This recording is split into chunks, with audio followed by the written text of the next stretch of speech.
Hey everybody, it's Matt. Wrestling with Whiskey is back. Another episode of Straight Shooting, and I think if my memory serves me correctly, we have our first guest who's actually kind of a fan of whiskey. So we'll actually have some stuff to talk about. Everybody else had to try not to spit it out. So I'm super excited to have my former friend, former colleague, former Air BnB multi-time housemate. Eric Young. Eric, what's going on, man? How are you? Yeah, I don't like whiskey like you do. I'm not fanatical about it, but I do love it. My love of bourbon started probably around 2010, 2012 when I was doing the fishing show. Some guys that I was kayaking the Devil's River in Texas with had a bunch of it, and I tried it and fell in love with it. And so it's definitely my drink of choice as a wrestler. It's really about the calorie intake. I want to get a buzz, and I don't want 600 million calories. So yeah, it's really about that. But I do love it. I'm definitely not a snob. But I drink Elijah Craig. I drink Wild Turkey American Honey. Like I don't care. I'll drink it all. So yeah, I'm definitely not a snob, but I am a connoisseur and collector. Yes, you absolutely are. And I was gonna bring this up later, but I mean, like, you were actually part of our first of that Wrestling with Whiskey New Riff barrel pick too. Yeah, yep. You actually showed up, unlike some other Irish WWE superstars who said they're gonna show up and they bailed on us, the bastard. But yeah, no, you helped us do that, which was awesome, and we've gone and we just got super cool. Yeah, that whole experience was awesome, and New Riff, those people are great. And by the way, you talked about Devil. You know, there's a Devil's River bourbon. No, it's a Texas bourbon called Devil's River. Okay, well, it's Devil's River is a super private river. It's really hard to get onto. Was unbelievable. It was a crazy experience, and it's all limestone basically, and it's really dangerous to be on it when it's raining. So basically halfway through the first day it started pouring rain, and we're paddling like crazy because we're trying to get to the end, and this guy that was supposed to pick us up in the middle of the desert wasn't in his house. We had to break into his house, and I slept on the floor under his sink, and it was the whole experience was insane. The river was unbelievable. Obviously I lived through it, but yeah, I'll have to find a bottle of the Devil's River. I know that you had me pick up some bottles here at Carruthers Wine and Spirit. Yeah, it is, and they've got a pile of stuff. The one guy that works there is a crazy wrestling fan, so yeah, I'll have to find out if he can find me a bottle of that. Yeah, I don't know. I've only it might be here in Illinois. It's all over the place in Texas, obviously, like any store, right? But yeah, I don't know how wide their distribution is. Yeah, you'll have to ask, because that's kind of a cool story to tie that in. So you. First of all, I mean, how you feeling? Not too long ago, you got banged up with your knee, right? Yeah, I tore my ACL. I don't advise it for anybody if you haven't done it. Yeah, please. It's not worth trying. It sucks. But I mean, I'd gone 23 years and never missed a show. So I mean, I was due, and I mean, I'm sure there's people that have lasted longer. Like Jericho is a mutant. Christian Cage, when they were working like 300 days a year, was a mutant.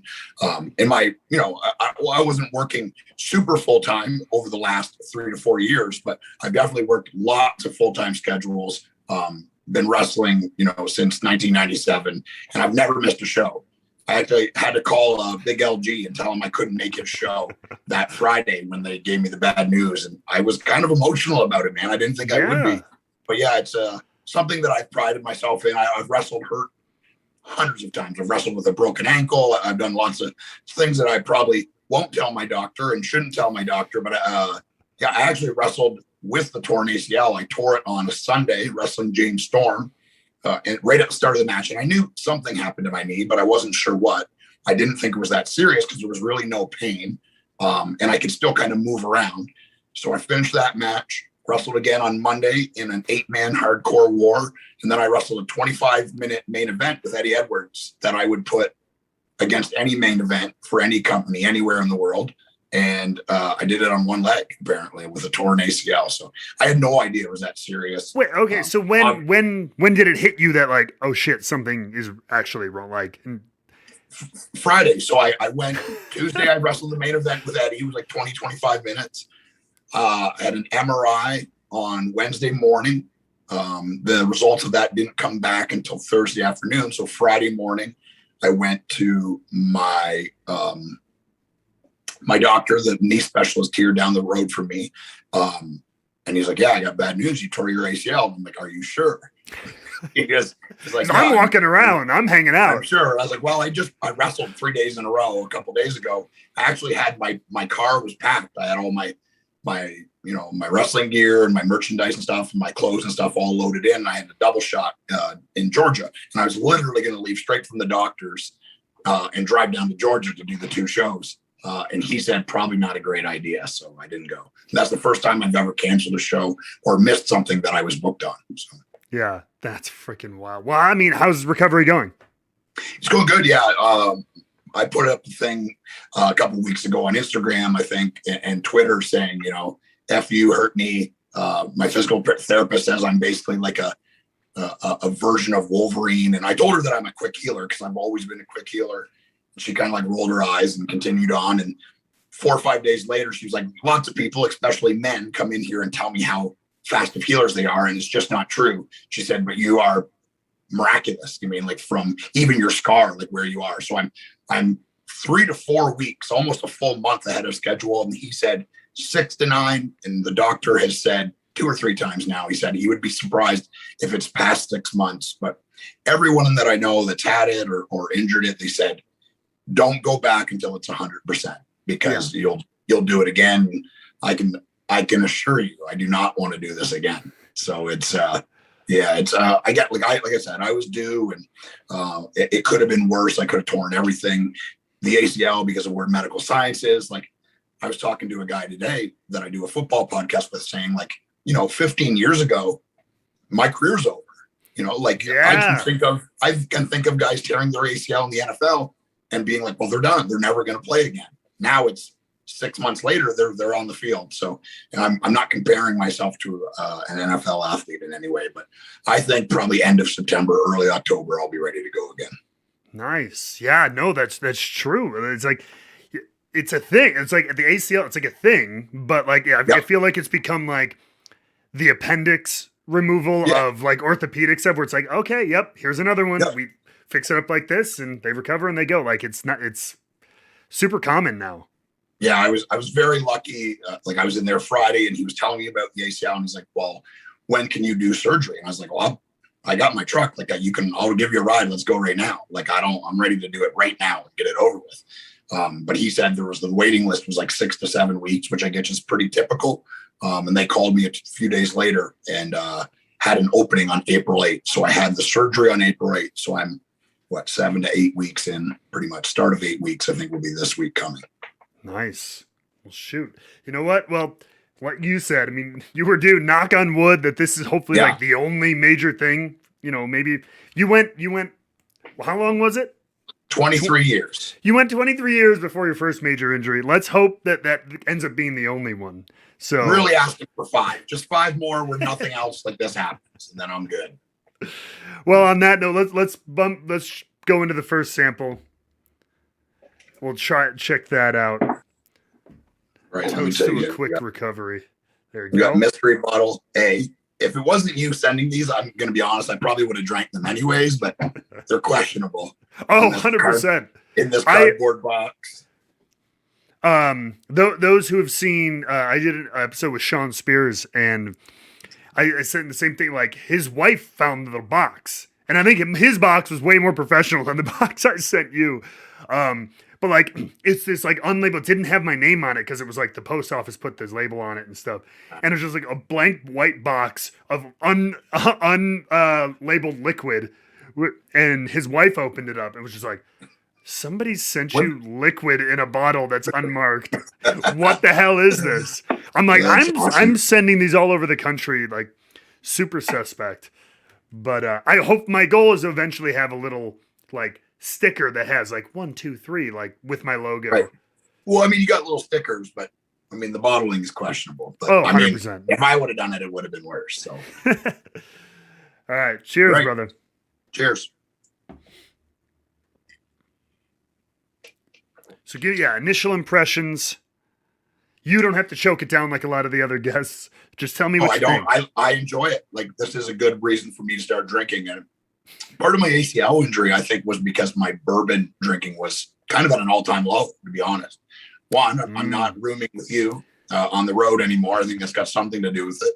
And I have tried. You mean like I'm getting old? I can't drink and bounce back like I used to. But this is a good reason to get things going here at 3:00 in the afternoon. So. Damn right. You're damn right. Yeah, it's the initial. It's smooth. I'll say that. Which as you know, I mean, not all bourbons are. A little smoky, maybe. Which I'm often not a giant fan of, but it's actually pretty tasty. A little bit of burn on the end, but that's to be expected with a bourbon. It's pretty delicious. And especially your first sip of the day. Usually, it's going to be the heat's a little bit more there as you get used to it and everything like that. It's good. It's really good. That one. Yeah, I do. That's really smooth, easy to drink. Dangerous, I would say. I would label that one dangerous. It's that can get you into trouble. Okay, good. That was a good starter one. That's the one I wanted. So keep some of those flavors and stuff just in mind when we start getting to the other ones, so you can get a good ranking going. But as we move on, so as you mentioned, you are back. You were with me last year with the whole big exodus and all this crazy stuff from WWE. You found yourself back in Impact. You obviously have a huge, long tenured history there. So I guess my first kind of question is like this past year, like how does it feel to be back? Does it feel different? Yeah, and I would say, especially like it has the lineage of TNA there, right? They're using that and they're using the history there. But the reality is it's not TNA. It's another company. It's Impact Wrestling, which obviously they took from the name of the show, the TNA Impact on Spike and so forth. But I mean, it's owned by different people. It's ran by different people. A few familiar faces, obviously. I've had a very close relationship with Scott D'Amore for almost 20 years, maybe more than that. I actually met him before I started even training in wrestling. So, which is there's a pretty funny story there. But yeah, I mean, some of the production guys are the same people. And the interesting thing about it, it's all been done at Skyway Studios right here in Nashville. And I wasn't even aware of this, that the AEW show is produced out of the same building. So 2/3 of the world's wrestling is produced out of a dump on the far northwestern side of Nashville. So it was cool to be back. I've said this in interviews. I'm not going to sugarcoat it. I like proving people wrong, and I feel I've done that. I was voted by the fans match of the year. I was voted surprise of the year. And I'm, I think, a big part of the company's growth. The viewership being up, pay-per-view numbers being up. I'm not solely responsible for that, obviously, but I'm a big part of it. And I feel at an older age and maybe, by some fans probably forgotten. I'm doing some of maybe my best work I've ever done. It feels good to say "fuck you." I mean, I don't know if I'm allowed to swear, but yeah. I've always liked that. I don't ever seek it out, but I like to prove people wrong. And me being released was a mistake. I said that from the beginning. Me not ever be given an opportunity was a mistake. Not the first person he missed on, won't be the last. There's no hard feelings or bitterness. He's just wrong, and I've proved that 10 times over. I've proven that he's wrong. So that feels really good, man. And it feels good to be home. I got the word fate tattooed underneath my right arm. And it's because it's something that I believe in a great deal. And I'm exactly where I'm supposed to be. And life is magic. It really is, man. It's my life is cool. Yeah. And I mean, considering work right now is 20 minutes down the road too. That probably helps. Yeah, that probably helps it's really too. Nice that way. It's funny. I was saying this to my wife the other day. I didn't think I would ever miss traveling, but I do. I miss it a lot, and I don't know if that's from repetition. Of being a person that is flowing at least once a week, every week for 16 years. Like I've been traveling that long, that much, and that often, and sometimes 2 or 3 times flying a week, depending on what week it was and where I was. putting, logging a lot of miles in a car and sleeping in hotels and out of suitcases. And that wears on you when you're doing it constantly. There's no doubt. But at this point, I miss it. I can't wait to get back on the road. They just announced that at Slammiversary, they'll have fans back for the first time, which I'm super pumped about. It sold out in, I think, 15 minutes. All the tickets gone, people from all over the world bidding on them. So yeah, I'll be excited to be on the road again, and wrestling in front of audiences. Wrestling in front of nobody is painful. It is awful. I don't advise that for anyone either. No, I can speak on that one too. Yeah, not the top choice. It's brutal. One of my favorite quotes. It's in a wrestling. I remember from some old WWF like home video or something like that. But it always stuck with me. They were talking to like Matt Hardy. I think it was like right after like the first like table match with the Dudleys, and they're like, "What does it hurt or something like that?" He's like, I'd hate for you to tell me to get up and like fall through this table right now. He goes, it would fucking suck.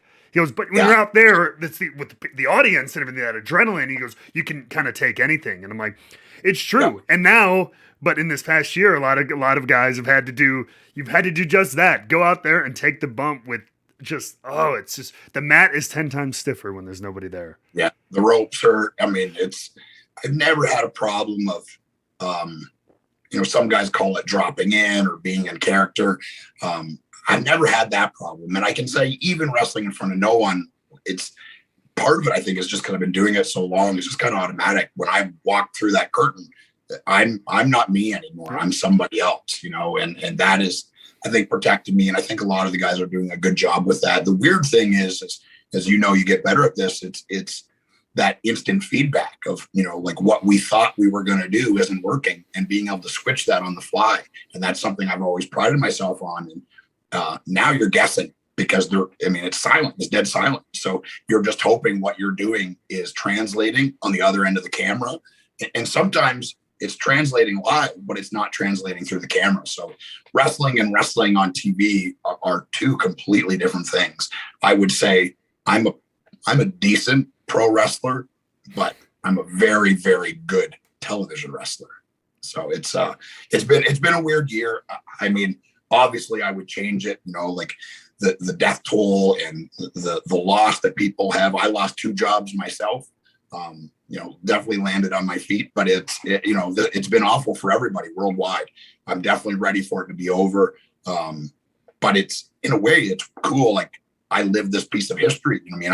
I'm part of this brotherhood that we're all part of, this small conglomerate of people that, we didn't miss a show during a global pandemic, and we're wrestling, filming a television show of a product that was designed to be in front of a live audience, in front of nobody. It's so quiet. You can hear the motor from the lights rotating and the cameraman zooming and zooming back and stuff. So it's, I would change it if I could, but the reality is anybody that's doing it right now and has been doing it for the last year or so, you lived history, and hopefully no one ever has to do this again. But it's a cool, kind of a brotherhood to be part of. In 100 years, they're going to talk about, remember when they were wrestling in front of nobody. Remember when Eric Young showed up at Slammiversary and the pop was 0 because there's nobody there.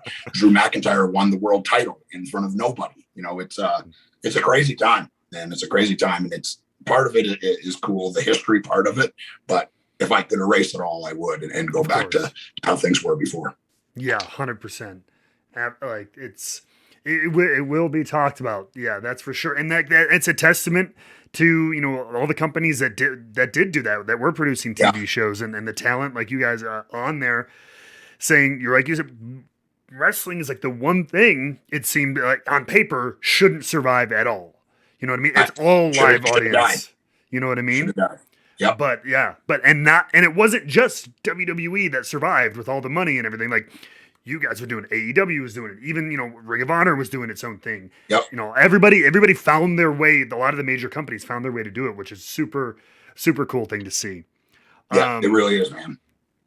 Speaking of history a little bit, just wanted to touch on, so there's this kind of cool working relationship with Impact and AEW and stuff like that. Yeah. And I don't know how much of that was there before you got hurt and everything like that. But first, just your kind of initial thoughts on just that in general? And do you have any like desire to like maybe show up for AEW as part of this one day, or is it just Impact is Impact and you kind of you do what you're told to when you show up?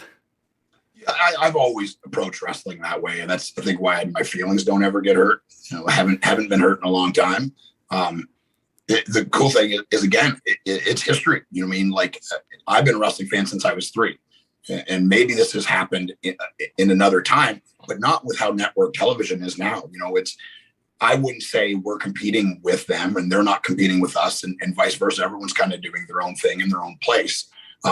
But having that door open, the forbidden door, as they call it, that's history making. Like Rich Swann was the world champion for Impact Wrestling, and Kenny Omega was the world champion for AEW, which airs on TNT, and we air on Access, and we're 2 completely different companies with 2 different, ownerships and television channels and all this other stuff.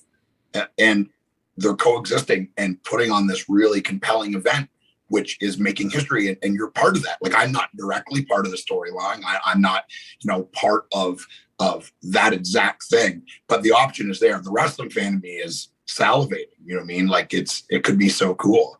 Now, does it last or not?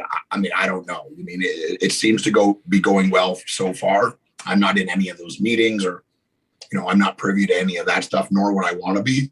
But the fact that, being able to maybe work our old buddy Miro, working, with Sting and Darby Allin is something that would be appealing to me.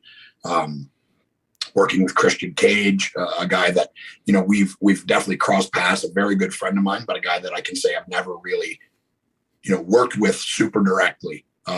Obviously a chance to share the ring with Kenny Omega, who I think is one of the best bell to bell to ever do it. I mean, I think you're seeing, in my opinion, a generational talent in him. Like someone like him comes around, once every 100 years. I just, the things that he can do bell to bell, and his approach to wrestling has changed wrestling, and it's viewed differently because of him. And that's super cool. So yeah, I mean, the wrestling fan in me and even the business side, the wrestler in me wants to explore that. And hopefully I'll be given that chance when I get back in September, October, probably closer to October, but you never know. I mean, my physical therapist did say I was Wolverine. So you talk about people being mutants.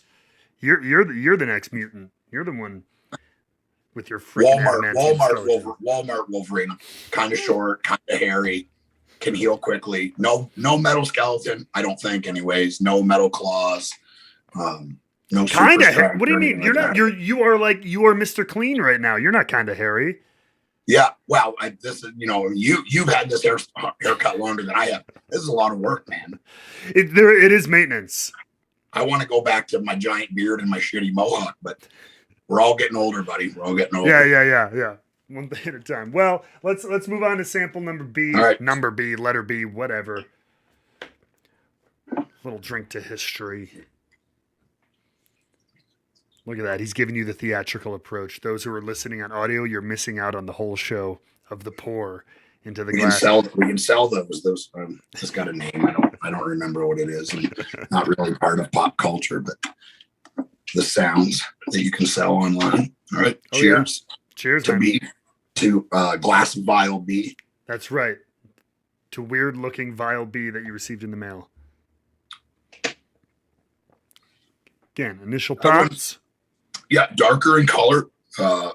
Definitely darker in color. Definitely more of a bite at the end. Okay. Not as smoky as more of a just kind of a pure bourbon taste. It's also very good.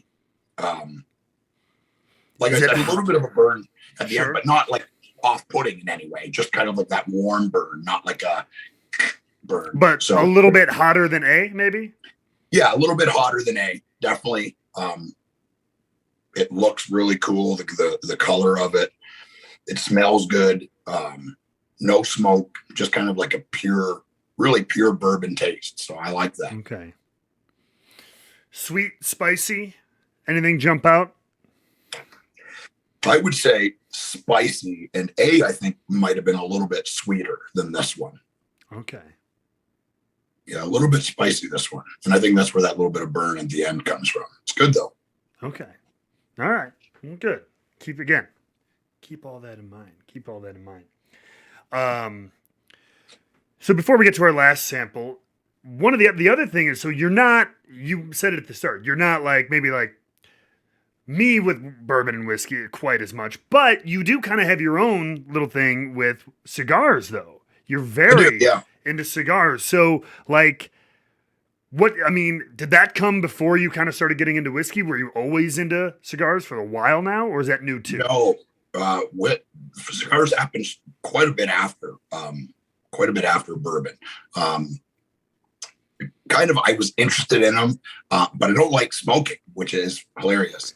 Like if I get wasted, I'll smoke a cigarette. I mean, like Yeah. if I get drunk enough and I see someone doing it, I was like, yeah, give me one of those. I haven't been that drunk in a long time, but yeah, it's just the taste of cigarettes and the harshness of them. Not my thing.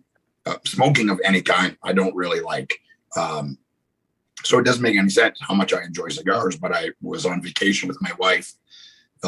We were in Mexico and there was a Cuban guy there hand rolling cigars at the place where we're staying. And he was like doing it for hours and like no one was talking to him. And I mostly just kind of felt bad for him. He's doing all this work and so I was like, I'll just go buy some and sit down and talk to him a bit. And he spoke some English, but pretty broken, but it was pretty interesting watching him, the care and the precision of rolling it and putting it together and how much work goes into even making a single cigar. So I bought 3 or 4 and I kind of had one every night out on the deck of our room at the place we were staying and fell in love with it. It's, if you've never smoked one, it's hard to explain. It's I use a hashtag when I tweet about it saying manitation. And it's just kind of like the only time of the day where I hold still and breathe. And yes, I'm inhaling and exhaling smoke, but there's something therapeutic about it. And being on the road, even when I was with the WWE, like I would try to find these cigar lounges and sometimes guys would come, sometimes I'd go by myself, but you're meeting these people and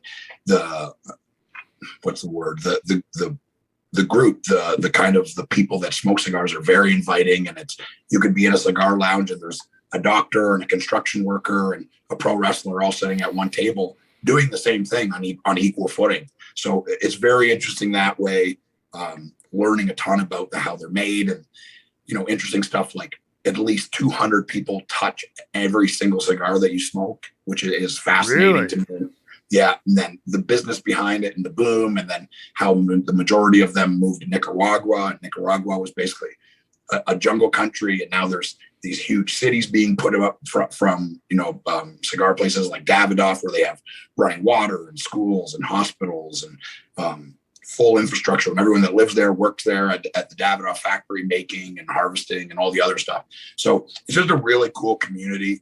I think that's my favorite part about it, the community of it and meeting people, and tons of people smoke. And I've got a group of 3 or 4 guys that come over to my house almost weekly, and they're from all different walks of life. And one's a venture capitalist. One guy works for comicbook.com. The other guy is a guitar player for a really significant country music star here in Nashville.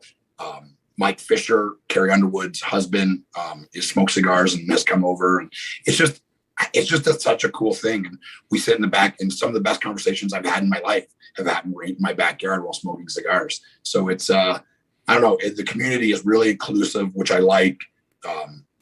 It's relaxing. It makes me hold still. It makes me breathe and think and relax. I don't know. There's just something about it, man. And I'll say that drinking bourbon and smoking cigars literally go hand in hand. It's 2 things that you can definitely do together, and it's cool figuring out and pairing certain ones. And that's all part of the process as well. Yeah. I mean, I think it's not something I've quite gotten into, but I totally see almost like I don't know what the word I'm looking for is, but like ritualistic nature of it. It's ritual. Yeah. And just, and the repetitive of just, take it, breathe it in, kind of taste it, let it go. And like anytime anything's kind of tied to your breathing, which I know it's smoking, which seems bad, but I'm like, it's tied to that just kind of rhythm and just like slowing you down and just concentrate on this one activity sort of thing. I get it. That's definitely the biggest thing for me is it sounds so dumb, really, but it is. It's a form of meditation for me. Mm-hmm. It's manitation. I don't know, maybe that's sexist or that sounds like you're whatever. like mutilating manatees or something like that. Yeah. I don't know. Yeah, maybe. I mean, I've thought about doing that, but I haven't. Oh, thank goodness. So you just mentioned there about pairing, because that was the thing I was going to talk about next. Have you found Yeah. any particular, like, whether it's like, hey, like really like strong bourbons, like barrel proof bourbons work better with these Yeah. type of cigars, or like lighter whiskeys work better with these cigars? Have you kind of come across any kind of general rules you follow? Yeah, I wouldn't say that my palate is like super advanced with that stuff. Like I smoke all cigars. I prefer ones, they call it spice. Ones that are pretty aggressive, have a high spice level is what they call it. They're really like peppery and smoky. I like a more mild one, not one that I can't taste at all, like, you know, like you're not smoking anything, but one kind of in between. And with bourbons, it just depends on what you like. And that's what I like about cigars is like, I can smoke any cigar. And it doesn't matter. I mean, there's not like, oh, well, you have to smoke this cigar or you're doing it wrong. There's all kinds of different kinds. I mean, in the end, there's a guy here that John, a buddy of mine, and he owns and runs Crown Heads. It's a cigar company out of Nashville here. And he said, in the end, they're just brown tubes of tobacco. You know, what separates them is the experience. And in the end, it's the art. It's the bands that are on the cigars. It's the boxes. That's the big thing. Because in the end, they are just brown tubes of tobacco. You know, there's nothing really way different about one cigar to another. So as far as pairing them with stuff, I definitely have one. I call it my morning cigar. It's a Java. It's a coffee infused one, and I have that with coffee. Outside, cold or hot coffee, it doesn't matter. I'm not crazy into pairing. It's hard for me to smoke a cigar and not drink a beer. I think it's because of the ritual of it. I will do it. I'll tough through, you know, a can of Diet Coke or just a bottle of water or something. But my favorite thing to do is drink a good IPA and a nice mellow cigar. Nice. Hell yeah. I do want to, one of these things I'm going to have to, I want to try the pairing thing because it seems like a nerdy thing I want to try doing. So I might have to hit you up for some cigar suggestions. Yeah, absolutely. But so before we get to sample 3 and we pick a favorite, I know you've talked about this before. I just always love the story, and I know some of the people who listen to this are always curious. Give us a really brief, just kind of like rundown of how you got involved with the fishing show. It's such a cool, interesting story. You can give us kind of like the elevator pitch version of it, but like I'd love for you to kind of tell people just how that all came about. Yeah, the short version is it's the old story. It's not what you know, it's who you know and who knows you. The crazy twist of it is Jess Ward, who is the skinny blonde girl who was on the first Tough Enough. She fell on her head during the first episode, I believe it is. She was in that. And then that was kind of her gateway into wrestling. She started working in production for TNA Wrestling when I was there. This is, mid 2008, maybe 2009. Me and her became very good friends, and she was in film school. And I appeared as a couple different characters in some short films and stuff that she did because it's something that's always fascinated me. She ended up leaving TNA and then going into production full time. She worked on Big Brother. She worked on a bunch of stuff. And then her paths crossed with this guy called Dan Bree on this show called Sliced, where they would cut stuff in half. They cut like a 747 in half. They cut a tank, an Abrams tank in half. That was like the show. It didn't last, but they worked on that together and they became friends. Fast forward to 2010, 2011, Dan Bree pitches this concept to Discovery about this extreme fishing show. There's all these pockets all over North America of all these crazy people doing all these crazy styles of fishing. They casted a professional fisherman for the show, which totally makes sense. They shot the sizzle reel, which is like a small 6 or 7 minute episode, basically showing eternally what an episode will look like to see if Discovery or Animal Planet would be interested in buying it. And they were interested in the concept, but they didn't like him as a host. He was very dry and not very humorous and just was talking about braided line and what kind of lures work best. And the reality is there's already 40 of those shows on Outdoor Channel. So they were trying to make a television show that was about fishing, not a fishing show that was going to be on TV. So they started to recast it. Jess Ward, who, funny story is, she is now the wife of Tommaso Ciampa. I have a beautiful girl together, Willow, two of my very good friends. She saw this thing come across the message board about casting, and her and Dan knew each other. And she sent me an email, said, hey, would you be interested? I'm wrestling full time. I'm wrestling, 250 days a year. Yeah. Doing very well with that and on the road, and didn't think anything of it. Just said, yeah, that would be interesting. It's always something that I've been interested in, but I've been so busy, building my career in wrestling. I didn't really have time for that kind of stuff. So Dan Bree calls me 2 weeks later, said, if it was my choice, you'd be the host right now. I saw a bunch of stuff of you fighting Scott Baio in your underwear and all the crazy stuff that I was doing at Impact at the time. But it's not my decision because it's not my money. So Discovery has to sign off on it. So it was this long process, and he was calling me kind of like every day, every other day. And I wasn't getting fed up with it, but I was like, man, this guy's going to a lot of work, and I'm kind of getting irritated with him calling me all the time, telling me I'm still in the running.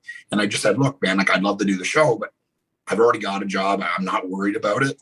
I'd love to do it. And if I get it, cool. If not, good luck, no worries. So I didn't hear from him for a while. And then all of a sudden I get a call saying, the job is yours, and we're going to shoot the sizzle reel in Rhode Island next week. So off I went. Funny story is they didn't ask me if I knew how to fish. They didn't even ask me if I knew how to swim. We did. I mean, if anyone saw the show, I was doing free dive spear fishing where I had hold my breath for 2-3 minutes at a time. And there's all this other stuff. So that's basically how it happened, man. It just kind of fell in my lap, and I was thrown into the fire. I didn't know anything about that side. I think in the end, it made me a better professional wrestler because you understand television. And because I was so directly linked to it, you understand ratings and numbers and tricks to make people not flip the channel, and time of the show and how long it runs and what you're showing them and why you're showing it to them. So it was an experience of a lifetime, man, and came at the right time for me. My contract was coming up when we were getting ready to start shooting the second season. And that helped me a lot financially and professionally. I had all these amazing experiences, flying all over North America, Mexico, Puerto Rico, Alaska 3 or 4 times. Like, I fished in the Bering Sea. I free dived for octopus in Mexico. I did cliff diving in Hawaii. Like, I did all this amazing stuff, and it was all just because of me and Jess were friends, and I always was nice to her, and she was nice to me, and we kind of stayed in contact. And she saw something, and I was more than willing to give it a try. And I loved it. It's really cool right now. There's like a resurgence of the show because of the Discovery Plus app.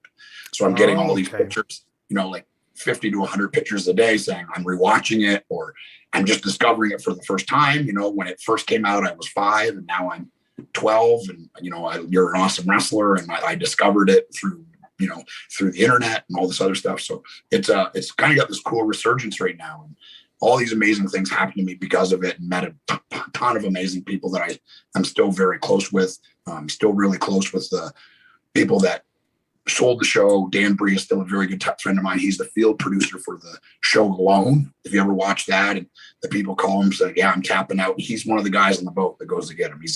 He just got back from Northern Canada, actually, a couple of weeks ago. They were just finishing the 7th season of that. So yeah, that's how it happened. All kinds of other stuff went into it, but that's the cold notes, I guess. Yeah, no, I'll never forget when you first told me the story, and like, it's so funny sometimes seeing how like real TV works outside of like wrestling TV. Yeah. And you're like, how much they take care of you, and then like they want to make sure like you're set up here, you've got food to eat or whatever. You just all that stuff, and then we Very different. We get made to feel bad for like asking to fly on a different day or some shit. Yeah. It's a very different world. Yeah. All right. Well, on that note, let's round this off. Let's go to the last sample in the bunch, sample C. Let's see. Yeah, see, everybody. Eric got the glass bottle. They may look kind of shitty, but they're at least glass bottles. Everybody else got plastic. Yeah, you knew that I'm classy, and I wouldn't accept anything You're else. damn right. So this one's a little lighter in color than B, kind of the same color as A. Smells pretty good. Kind of smells sweet.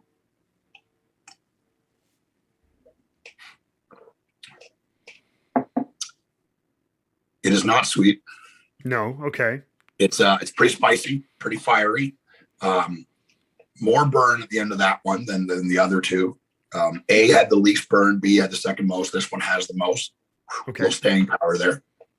All right. Little peppery, maybe.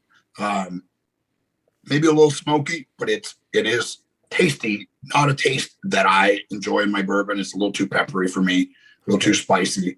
A little too. I don't know what's the word. That burn at the end. It's a little too much of that. And I know some people that drink bourbon love that. They love when it stays. Right. That's not for me though. That's it's good. It's tasty, but the burn taste stays a little too long. It's a little too spicy and peppery for me, but I'm going to finish it anyways. Okay. Yeah, it's there. Like a lingering finish though, like that lingering. A lingering finish, yeah. Yeah, okay. That makes sense. So then if you had to rank 1, 2, and 3, or like your favorites from first to last, where would you go? Yeah, then I would literally go A, B, C. I really enjoyed A.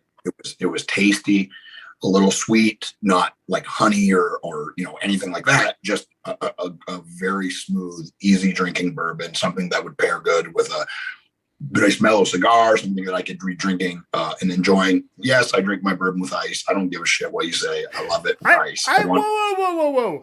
No, I'm not pointing at you directly. Oh. I'm pointing at bourbon people. Every time I share a glass of bourbon on the internet, I have people yelling at me because I ruined it because I put ice. Well, you're not the one drinking it, asshole. I am. I want it to be cold. That's it. Yeah. If here's the bourbon nerds will get it. If Jimmy Russell says you could drink your bourbon with ice, you can drink your bourbon with ice. That's the man who invented wild turkey. So yeah. So the people at home have been seeing this as we go, but the reveal now. I'm gonna go backwards actually. So I'll start with C, which ends up as the least favorite. And I like to do, if I can, I like to have a little bit of a theme that I do with everybody. So you're from that, you're living in Nashville and you're living in Tennessee. Tennessee whiskey is a big thing. So this has been a taste journey through Tennessee. These are all Tennessee produced products. Nice. So the number 3 is kind of a newer launch to the market. And I don't know if you've seen it, but it's Uncle Nearest. Uncle Nearest, this one's the 1856. Yeah. So this Uncle Nearest is a newer kind of brand on the market. They've been around a couple of years, but like compared to like Jack Daniels and stuff like that, they're relatively new. It's kind of cool. So it's surrounded. The name comes from Nearest Green, who was a slave who taught Jack Daniels how to distill whiskey. Oh, so that's kind of where the story comes from, and it's owned by a black woman. So it's kind of, it's the industry moving forward in that regard too, which is very cool. They are making their own stuff, but I believe at the time of bottling of this is still a lot of sourced whiskey from probably George Dickel Distillery, which is the biggest one outside of Jack Daniels in Tennessee, and they sell a lot of whiskey by the barrel and stuff like that. So that's the best guess for Uncle Nearest. But yeah, so they've got a couple different editions. That was their 100 proof edition. Yep. I can tell you, it was high and tight. It's punchy. Yeah, I do remember that too. It punches a little hard. But speaking of that one company, number 2, the one in the middle was, and this bottle is the one you got for me. I still have it. George Dickel Bottled and Bond. So yeah, this one came out like 2.5 years ago or something like that. It caused a little bit of controversy in whiskey because it was named Whiskey Advocate's Whiskey of the Year. And this one, the first edition, 13-year-old bourbon, Bottled and Bond, which is, not a ton of companies are doing bonded bourbons anymore. And it was like $40, which is an incredible deal. But a lot of people, like especially in bourbon, I don't notice it in the other parts of whiskey, but like kind of have like everyone says, like Dickel sourced and Dickel products are just, they taste weird. They don't like them.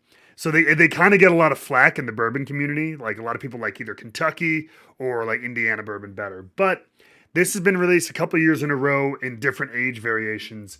But it's a ridiculous value to have a over 10-year plus bourbon, bottled and bond status for like less, for $40 or less, which is crazy. Very rare. And then your favorite, the first one, and again, makes a lot of sense to me. And again, Tennessee staple. I think you probably can guess where I'm going here. Is it Jack Daniels? This is Jack Daniels single barrel though. Oh, So interesting. yeah, they have, this one is not like a store pick, like the store didn't select it or a group or anything. This is just a standard single barrel. They have, this is 47% alcohol or ABV. They do have a barrel proof version of this, which people do picks of sometimes, which it's very good, but that punches super, Right. super heavy. That's like 100, usually 130 proof or more. But yeah, this one, so this is an individual barrel of Jack Daniels, put at about, at 94 proof. So it's like, it's more than the standard black label Jack Daniels, but it's not like crazy high. It's made the same way Jack Daniels is made and everything like that. The charcoal mellowing, all that stuff for Tennessee whiskey. So no surprise there that the kind of iconic Tennessee whiskey Jack Daniels made it to your favorite. Yeah, which is interesting because I don't like Jack Daniels. Well, that's what, Like the standard. Yeah. This is like, they've done a lot over the last couple of years to kind of just like up their portfolio. I mean, they did little things, there's Gentleman Jack too, right? And it's a little bit smoother or whatever. That's pretty good. It's okay. Yeah, but then they started doing like a single barrel program, so you could get single barrels. They did a barrel proof program, so you can get barrel strength single barrels. They had like the Sinatra edition, which was kind of a limited special edition. Now they put out like a really nice rye. Like they put out a barrel proof single barrel rye, which just blew people away. Yeah. Because it's a totally different category of whiskey. So like they're really expanding their whole thing. They want people to know they're more than just the old 97 or whatever, old number 7 black label Jack Daniels. So yeah, it's very cool to see the progress that they've been kind of going through. Well, that was the whiskey, folks. That was the whiskey portion. Before we go, as we do all the time, our patrons, patreon.com/wrestlingwithwhiskey, get a chance to ask their own question, get named on air, and just kind of fire off questions to our guests. So we'll kind of rapid fire go through those, starting with Aaron Blizzard. Wanted to know, do you prefer playing like a true heel or like a more like comedic relief wrestler? Is one easier to pull off, or is it kind of all second nature at this point? Each of them have their own challenges. It's funny. I was saying this in an interview the other day. I had never done any comedy, anything before getting to TNA. I got hired because I was a good wrestler. I was wrestling all over North America. I was, had won, 20 or 30 different belts for 15, 20 different promotions. I was, a guy that was on top of most independent cards and got hired because I was a good wrestler. And then one thing happened and I was begging them to give me a gimmick. Like my gimmick for 2 years was I was born in Canada. Not very deep, and, not a lot to work with there. I didn't talk, for the first two years I was there. And then Dutch Mantel had kind of came up with this gimmick, and he did a version of it with Savio Vega in Puerto Rico, where Savio was taking prescription medication. Obviously we couldn't do that in 2004, 2005. So he basically just said, you're paranoid. It starts off with, you think that you're getting fired, and then it just goes from there and you become paranoid about everything. And I went way over the top with it, like falling down when my pyro went off. I didn't lock up with another wrestler for almost 6 years. And it would irritate people. I know that it did. But I mean, to me, like, because my gimmick is one thing when I'm cutting promo or we're doing vignettes, I'm not going to have the bell ring and then all of a sudden I turn into the ass kicking wrestler. Like my gimmick is that I'm scared of everything. So why would I lock up with you? I would run, and that's what I would do. I would run away from them and whatever. And it was really funny at that point in my career. I would meet people. And at the time, I'm 5'11", probably 230 pounds, and people would meet me and be like, "Whoa, man, you're way bigger than I thought you were," because I think a lot of it was the optics of, fighting from underneath and always selling and cowering and my posture was different because I would be bent over because somebody that's anxious doesn't walk upright. And, so it was all these like little things that I did. And I mean, when people would say that, it's like in my head, it was like, oh, it's working. You mean like I wanted people to feel sorry for me. That was the whole gimmick, is the sympathy angle. And people were worried for me, but liked me because I was funny and, would do funny stuff. And there was all kinds of different versions of it. The stuff with ODB was unbelievable. The stuff with the TV title and Scott Baio. I mean, the reality is people were like, man, did you hate doing comedy wrestling? Did you always wanted to, you knew you could be world champion? Like I knew in my head I could be, but at the same time I was getting the pay to everybody else, and I didn't really have to wrestle or do anything. Like I was on every show, I was on every house show, I was on every pay-per-view. And I mean, the reality is, if I was just another wrestler, I would have never got that show because I wouldn't have stuck out. He saw me, jumping out of a tree in my underwear onto Scott Baio, and he was sold. I don't really know why, but that's how that happened. But yeah, both have their challenges. I think if I was to pick, I like being the heel, especially right now, because it's very difficult to be a heel and to remain a heel. The second people start to appreciate you, it's hard to keep heat, and I know wrestling is different, and not everyone is going to hate you because you're a bad guy now. That's not how it works. But I like the challenge of being an actual heel and someone that people, they don't want to see me do well. And I like that. And not me as a person, me as the character I'm playing on TV. And it's more difficult with each passing day, the smarter the fans get. But it's a really cool challenge, and it's very far from the majority of my television career, which was spent doing comedy wrestling. I'm doing it a long time now, so it's about even. I think we're about even now. But the majority of my early career was comedy wrestling and that kind of stuff. And I wouldn't change it at all, man. I've seen the card from every angle. And I think that makes me a better pro. Like I've been in the first match, I've been in the popcorn match, I've been in the main event. I was wrestling women before it was a thing that was cool. I've seen the card from every angle, and I think that kind of experience can't be replaced. I understand wrestling on a level that I think very few people do. Yeah, no, absolutely. Question 2 coming from Dresden Nova said, Takeover Brooklyn 3, back in the Sanity days. You had the genius heel play of having Wolf and Dane advertise to start the match and then swapped yourself in for Killian during the match itself.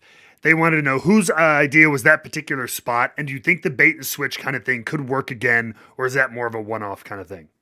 Yeah, I think it works on TV for sure. I think that was a thing that kind of me and Hunter cooked up together.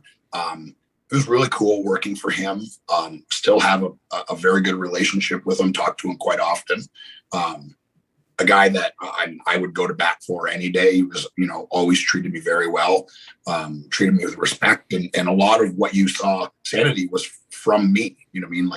I chose the music. I chose, the gear. I chose the jackets. I chose the entrance. I chose, a lot of that was I was allowed to be a massive part of the decision process. And that's not something that the WWE especially hands out to everybody.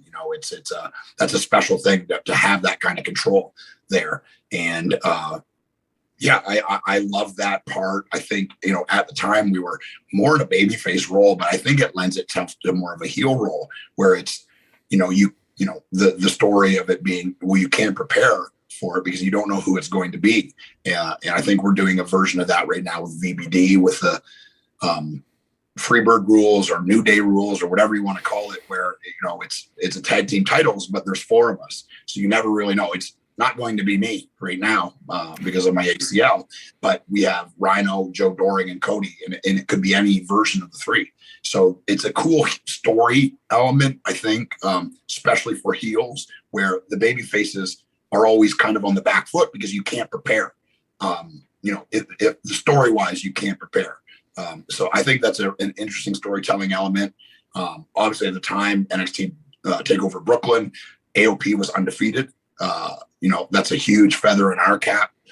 Huge belief by the company, huge belief by Hunter. And I think the work there showed that was, at the time, one of the hottest acts in NXT. Tag team of the year, match of the year.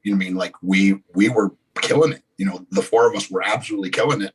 And then we went to the main roster and everyone knows what happened there. So it's, that had nothing to do with our ability or us being over, or that had nothing to do with, that's one person's choice. And that's how the WWE works. And if you think it works another way, it doesn't. Like when you're working there, you're not wrestling for yourself. You're not wrestling for the fans. You're wrestling for an audience of one who changes his mind every 45 seconds. So it's impossible. It's absolutely impossible. Obviously, I miss the money, but I don't miss anything else about there. It's a creatively stifling, frustrating place. Yeah, no, I literally, I said that to someone else too. I was like, man, if it's not for the money, it's a hard place to be. You know what I mean? It really is. And that shouldn't be what it's all about. A hard place for everybody. Yes. The guys that are making millions of dollars there, secretly, they're still pissed off. The same thing. They're more pissed off than I was. I was happy because I was eating catering and drunk and smoking cigars every night. They had to be there till 10 o'clock arguing with him in his office. So I wasn't interested in that. I mean, would I have stayed? For sure? That was always my dream. I lived it. Like I said, fate decided something else for me, and I'm exactly where I'm supposed to be. And I do not question that even a little bit. Damn right. Absolutely. Question. Well, I think we hit Robert Anderson. I hope you'll forgive us, Robert. His question was, Eric, how did you get involved with Off the Hook? We went into detail on that. So Robert, I'm happy you got your question answered. We nailed that one. Prediction. And lastly, Eric Smith wants to know, speaking of which, what's a good cigar? We kind of talked about it a little bit. What's a good cigar for someone who knows very little about cigars but does love whiskey? Any recommendation? Yeah. Right now, Crown Heads is a company out of Nashville. They're not everywhere, but a company that is probably everywhere is Drew Estate. They make amazing cigars. If you're wanting something that is a little bit easier to smoke and maybe a little bit on the sweet side, you could do any of their acids. I think that's probably their most popular cigar. They do a different one every year. The Acid 2020 is especially excellent. They have another one called Leather Rose. They're a little bit shorter, obviously easier to smoke. They don't take as long. I'm not telling you anything that you probably don't understand, but the bigger the cigar, the longer time commitment. So if you're not ready for an hour and a half, don't get a Churchill that's a foot and a half long. So obviously the big companies, Davidoff, impossible to go wrong with them. They make great stuff. Avo makes great stuff. Camacho, those are all good starting ones. But Drew Estate, if you like something, it's not sweet like you're eating candy. There's just like this sweet end on every puff, and it makes it very easy to smoke. Those are great. Crown Head, Juarez is good. Four Kicks is good. I'm trying to think of what else. Mel Diaz is a new one that they just came out with pretty recently. They're really good. So yeah, those are the two companies I'd look into. My favorite cigar right now overall is a cigar called Viva La Vida. It's a company out of New York called Abestro del Tabaco. A guy that two awesome guys, Billy and Gus, these two brothers. And every time I'm in New York, they're like 60 and 65 years old, and I hang out with them, and it's like we've known each other our entire lives. It's such a cool thing. They own the first brick and mortar cigar place in Brooklyn, in New York, and now they own their own tobacco place and selling Viva La Vida cigars all over the world, made in Nicaragua. If you're interested in cigars, there's a really cool documentary on iTunes called Hand Rolled. I think it's like $7 or $8. It'll blow your mind. Even if you don't like cigars and you just like learning something about an industry, about something that people are into. It's a really cool documentary called Hand Rolled. It's out there. It's awesome.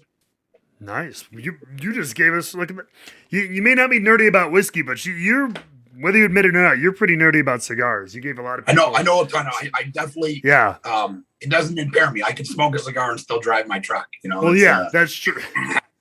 It's hard. Once I get drinking whiskey, it makes it more difficult to do things. Fair point. Well, before we wrap up, the usual podcast mumbo jumbo, wherever people can find you, stuff, anything you're doing on the side or in the meantime, let people know everywhere you're at. Yeah, right now I'm just concentrating on Impact Wrestling, on Access TV, the Eric Young on Twitter, the Eric Young IG. I try to respond when I can.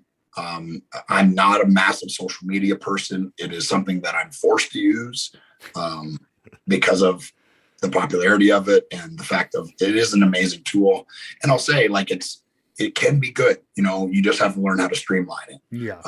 So I'm definitely not on it a lot, and I'm not super responsive.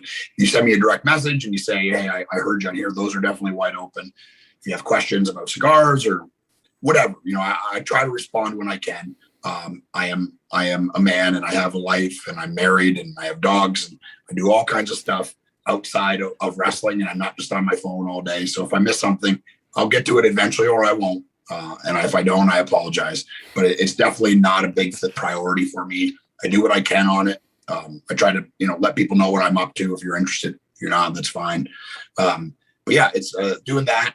Still in the process of talking with the NHL network to possibly have a show next season. Always working on other TV stuff and trying to, do different things outside of there. But right now, just concentrating on rehab and concentrating on getting back to wrestling and doing that. And that's what I'm concentrating on most. Awesome. Well, there you heard it, everybody. Check him out. Get ready for him to come back and kick everybody's ass. Hopefully it's sooner than later. EY, Eric, thank you very much for being here. Appreciate it, man. And Appreciate it, man. Yeah, absolutely. And we'll have to hopefully we'll get together. We'll have one of these in person hopefully soon. Hopefully. Yeah, that's the world is definitely opening up unless you live in Canada.